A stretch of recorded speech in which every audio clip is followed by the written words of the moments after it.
método palestra para as professoras, para capacitar elas nas questões dos que já estão laudados ou que elas estão investigando, né?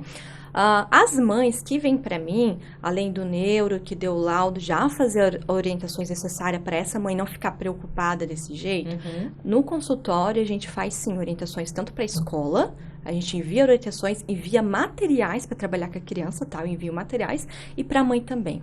Eu faço sessão com a criança, eu mando tarefa para a mãe fazer com a criança também. Ou seja, explico para ela como fazer, como aplicar. E como eu sou terapeuta ABA também, então existe essa formação a mais que a mãe pode aplicar em casa uma terapia ABA. Então eu passo informações como fazer comandos com essa criança para que ela consiga ir a concentração, ficar sentado, que às vezes a criança ela não fica sentada pela agitação dela. Então, existe, dentro das intervenções terapia, algo que ela possa fazer em casa com a criança, e ajuda muito. Então, assim, na verdade, é terapia e intervenção para a criança e para a família, né? Então, a gente passa, assim. Porque tem essa questão que a Su falou, e até você fazendo as perguntas, eu fiquei lembrando, né, relembrando da Samara.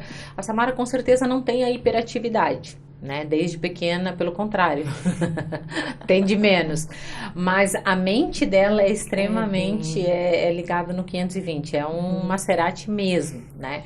E aí esse excesso de atividade às vezes acaba trazendo, para quem não tem a hiperatividade física, no caso, corporal, acaba trazendo às vezes uma estagnação, porque a pessoa pensa tudo, imagina tudo, mas não consegue colocar nada em prática. Começa as coisas, não termina. Exatamente, então isso é bem característico também, porque uma outra pergunta aqui, né, eu tenho uma amiga que tem TDAH, uma é super agitada e a outra diz que também tem, mas ela é super tranquila, qual das duas que está diagnosticada errada? Não, né, as duas estão provavelmente corretamente diagnosticadas, mas existe essa diferença como a Su falou, e aí só o profissional realmente que consegue avaliar, né, quem devemos procurar para diagnosticar, nós já falamos, né? O neurologista, a neuropsicopedagoga.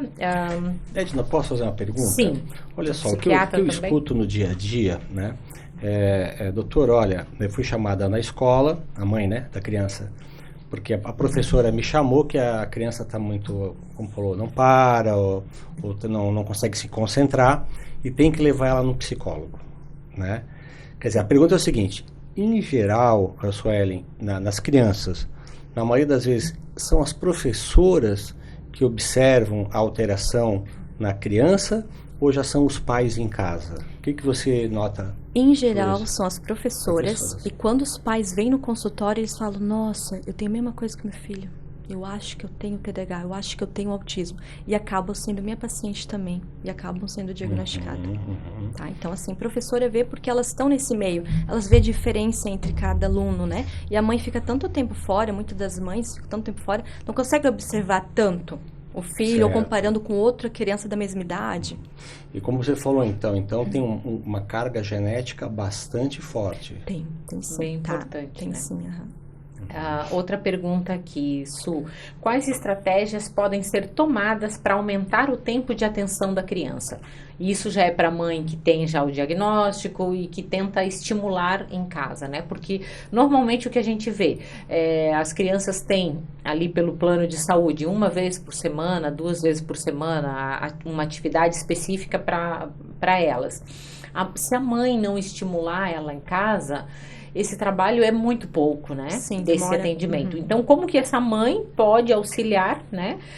Para aumentar o tempo de atenção da criança? Que é uma dificuldade gigante, esse dia a dia para as mães, né?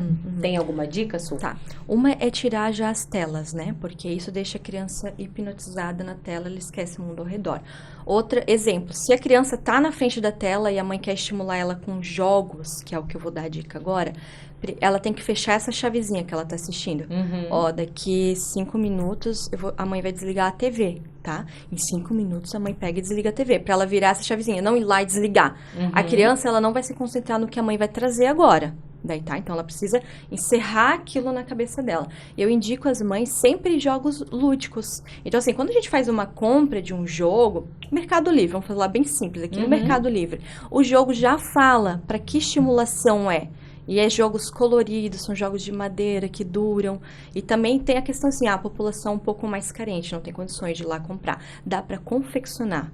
Porque nas escolas, como assim, escola pública não tem condições de estar comprando, eu ensino confeccionar materiais com materiais reciclados. Jogos com materiais reciclados. Uhum. Então, assim, muito bacana para ensinar a lógica matemática, para ensinar a ler. Então, são com caixa de leite, com rolo de papel, com tampinhas. E a criança faz junto com a gente. Ela constrói com a gente e depois ela quer usar. Então, ela participa super interessada. E as mães podem fazer em casa, tirar um tempo para os filhos e fazer isso. Uhum. Fica super concentrada e sempre quer fazer mais. Ok. Outra pergunta aqui, essa é da Kali, lá de Curitiba. Beijo, Kali, minha professora top. Se existe altas habilidades em quem tem TDAH? Sim, tipo hiperfoco. O teu hiperfoco, tu comentou, matéria? De matérias e coisas que exerçam a minha criatividade. Por exemplo, criar o nome de uma empresa por algo que eu nem conheço. Eu consigo criar, mas me peço para fazer uma soma rápida, eu fico horas e horas para fazer. Trabalhos na escola, a Samara, ela sempre queria fazer, não deixava ninguém fazer, porque ninguém faz como ela. Realmente, ela faz trabalhos, assim, de altíssima qualidade.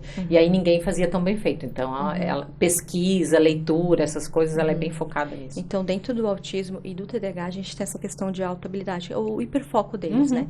Mas quando a pessoa, ela não está fazendo o tratamento medicamentoso, as terapias, ela está desorganizada os pensamentos. Então, ela não consegue tirar do papel. Mas a partir do momento que ela conseguir a dopamina que ela precisa, que está em falta, que é o que o TDAH não tem, ela consegue, exemplo, trabalhar com isso, ganhar dinheiro com isso, ensinar outras pessoas nessa área que é hiperfoco, né? Exemplo, o meu esposo, ele aprende... Ele tem TDAH. Ele aprende só tocar bateria, violão, guitarra, só no ouvir.